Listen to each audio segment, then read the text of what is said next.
Hi, I'm Jacqueline, and in this video I'm going to show you how to use a really inexpensive canvas bag from the craft store and decorate it with one of your blocks. So this canvas bag I just got at the craft store. I think it was like $3 or $4, and you can see how I decorated it. And the great thing about this is that the front of your bag is going to be attached with Velcro. So whenever you get tired of this, you can just snap it off and put another one on there and have a brand new bag.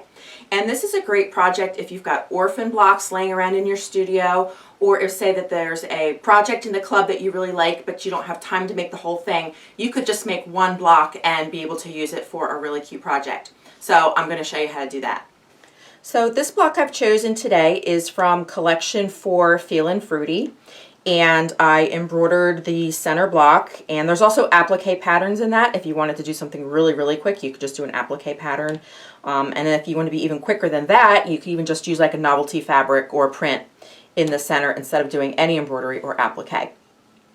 So once I got the block finished, I layered it with batting and backing, and I just did some really simple quilting on my machine at home, mostly stitch in a ditch, and then I bound it just like you would bind any project you were making. So this is actually a fun way to practice your machine quilting skills as well, because it's a small project. So then what I've done, let me show you the Velcro first. So Velcro, you probably know, has two sides. There's like a soft side, and then there's a hard and prickly side. So what I do is just stick those together. It comes in a strip like this. Make sure you get the sewable kind that you can sew through, not the really hard kind with the sticky stuff on the back that's impossible to sew through. And then what I do is I just cut sections which are probably about 1 1/4 to 1 1/2 inches long. So I'm going to need 4 of those. And then I separate it, and I'm going to set,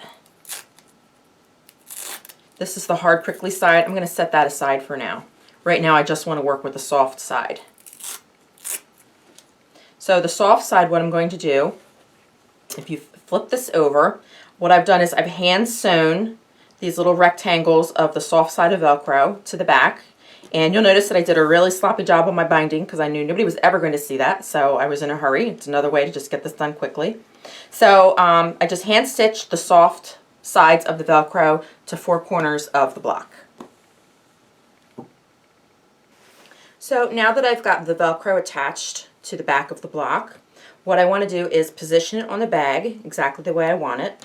And then I've just got a washout marker here. And to mark where I need the other side of the Velcro, I'm going to just kind of lift this up and just draw, I can flip it up here, draw where the Velcro is going to go. And I'm going to do that for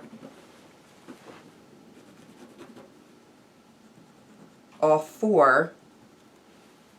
And you can see I'm just eyeballing it, because it doesn't have to be perfect. Just as long as they line up pretty well, they don't have to line up exactly.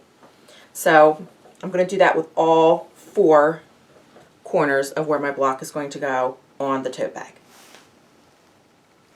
Okay, so what I've done is taken the other side of the Velcro, which is that more prickly, stiffer side, and I pinned it to the spots marked on my tote bag, and I sewed it on with the machine. And you'll want to do a lot of back stitching here just to make sure that it's really secure. It can be a little bit tricky to get to the bottom of the bag if you have a really hard time sewing the ones at the bottom of the bag, just because of the way where the bottom of the bag is. You can hand stitch them if you want to, but it will be more secure if you can do it with a machine. And probably the trickiest thing is just making sure that you don't have like handles and things in the way while you're sewing them on. So just be careful. So I've pinned them, I've sewed them on, and now I just take the front that we've made, and I'm going to line up those Velcro tabs at the top, and then the ones at the bottom. And that's it. There is your tote bag. And to decorate the handles, what I've done is I've just sewn on some rickrack. You can use any kind of trim or fringe. What you want to do is fold down the end or use some fray check on it first so that it doesn't get all frayed and fall apart on the cut ends of your trim. But that's it. That is your tote bag.